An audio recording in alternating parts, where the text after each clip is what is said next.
Operation Sindoor ఇందులో 2.0 ఏం లేదు. సింధూర్ కంటిన్యూ అవుతుంది. ఇదే విషయాన్ని రాజ్నాథ్ సింగ్ తేల్చి చెప్పారు. ఆపరేషన్ సింధూర్ ముగియాలంటే ముగుస్తుందా? డౌటే. ఎందుకంటే ఇవాళ రాజ్నాథ్ సింగ్ అఖిలపక్షం పెట్టి మరీ చెప్పింది ఏంటి, ఆపరేషన్ సింధూర్ కంటిన్యూ అవుతుందని. ముగింపు కావాలంటే ఏంటి, తీవ్రవాదుల ప్రాణాలు కావాలి. ఓ పక్కన వాళ్ళ మిస్సైల్ దానికి కౌంటర్ మిస్సైల్ అటాక్ చేసాం, కౌంటర్ అటాక్ చేసాం. అట్ ద సేమ్ టైం అక్కడ ఉగ్రవాదుల వేట ఆగదు, పిఓకేలోనూ సాగుతుంది, పాకిస్తాన్లోనూ సాగుతుంది అన్నటువంటి తేల్చి చెప్పాం. పైగా ఉగ్రవాద నాయకుడికి సంబంధించిన ఇంట్లో ఆయన పేల్చి చేసినటువంటిది ఉంది.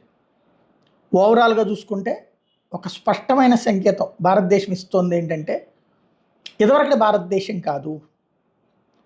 నువ్వు 4 తీవ్రవాదులను పంపిస్తే